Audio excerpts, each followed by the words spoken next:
Alright, hi, and today I'm going to be talking about British pantomime, or specifically the convention I chose, audience participation.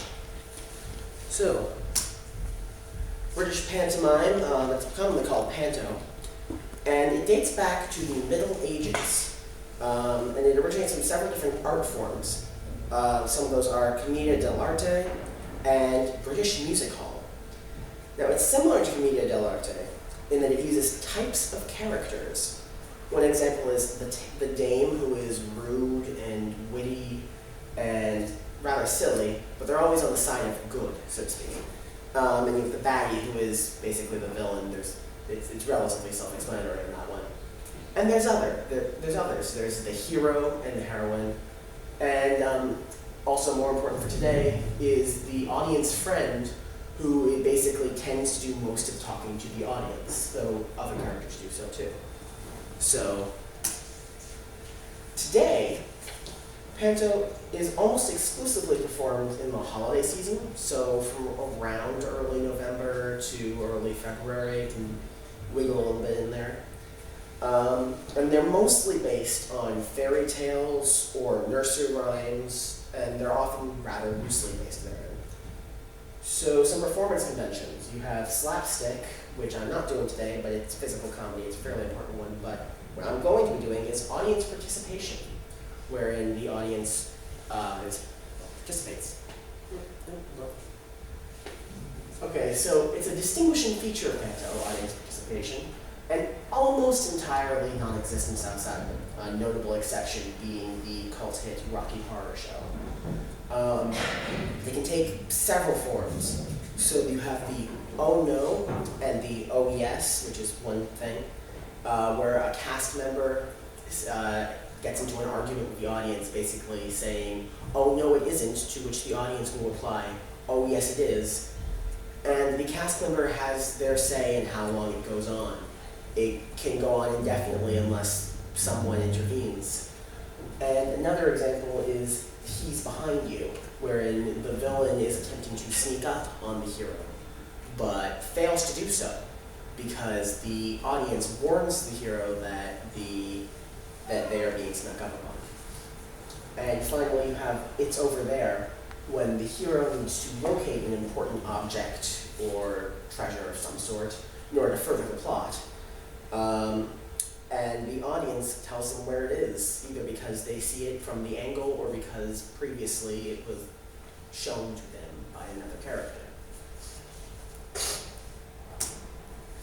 So today I'm doing, it's a panto gym, but not as we know it. It's a parody of Star Trek with elements of Snow White and Cinderella mixed in. So our first exploration bit is the phrase, have you seen any mice, children? Where? So we have the cook character, who is sort of an audience friend, Cookie, who wants to find alleged mice in her kitchen. So she's been accused of having mice in her kitchen and she needs to find them. So in an actual panto, you'd have one or more other actors who are playing the mice, but obviously I cannot do that here. But they would be keeping the mice characters out of Cookie's sight.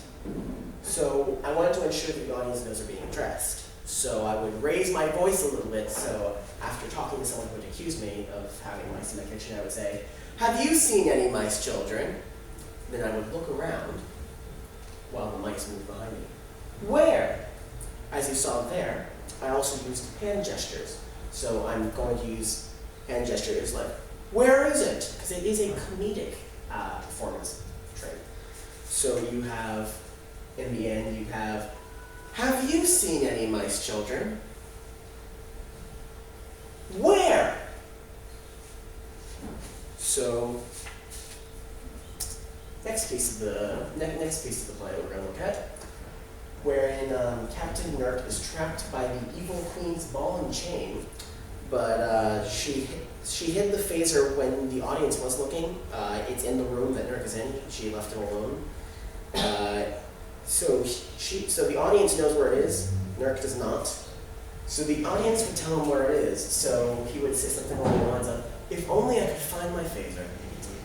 Where could she have hid it? To which the audience would then point and try and figure out where it is. So, yeah, so the audience would tell him where it is, and the actor could misinterpret it for as long or as short as he wanted it. Now, I wanted to make sure, again, that the audience knows that they're being addressed. That's something that's pretty important to nail with audience participation. So I figured what one could do is, in order to make sure they know they're being addressed, is sort of emphasize certain words. So, if only I could find my phaser, where could she have put it? Trying to give them the hint, subtly or otherwise, that they need to know, that he needs to deal with it. Also, he might gesture towards his leg because his leg has been captured. That's why he's stuck.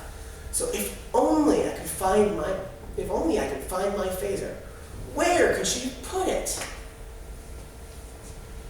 And as I said earlier, the actor misinterpreted, so more comedy, a lot of audience participation by its nature is up to the actors.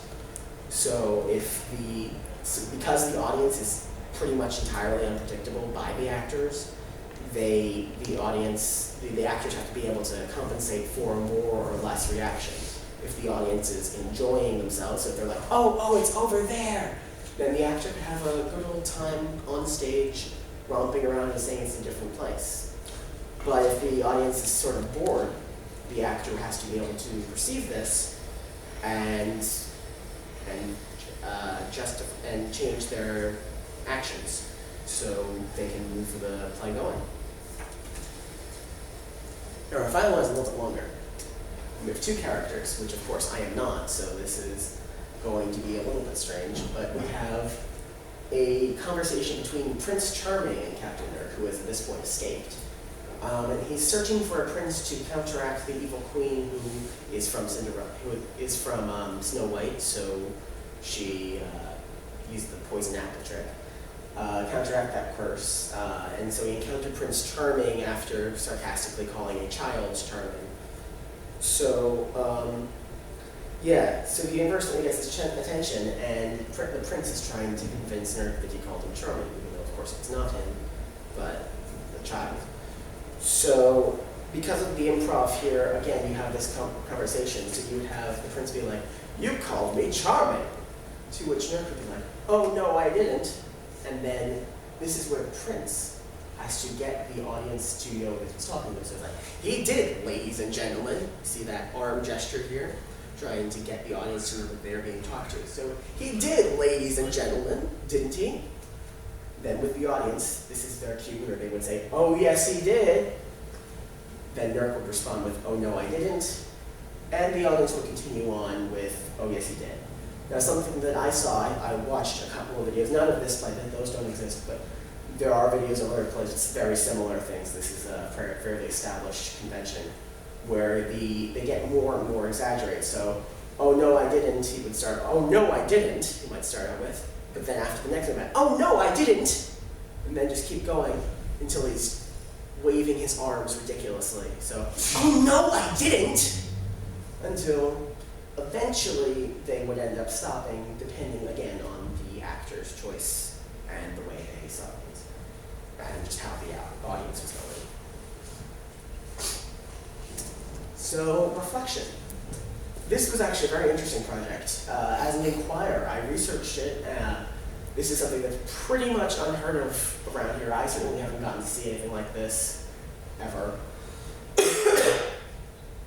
And so it was very fascinating, actually. I watched several videos, and I would really love to go one day see it, but at this time I have not, of course.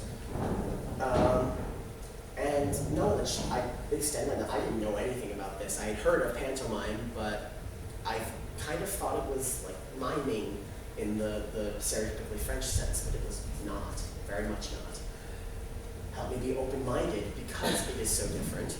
I was able to look at the way, in all the theater I've ever done, it's always the audience and the characters are separated by a clear fourth wall.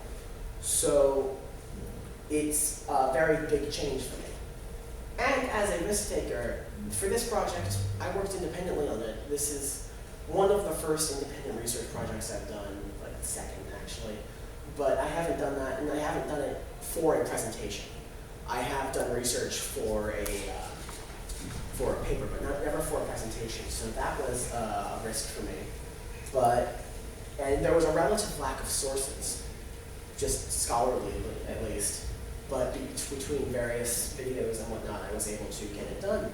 And speaking of sources, here they are in all their glory. Thank you.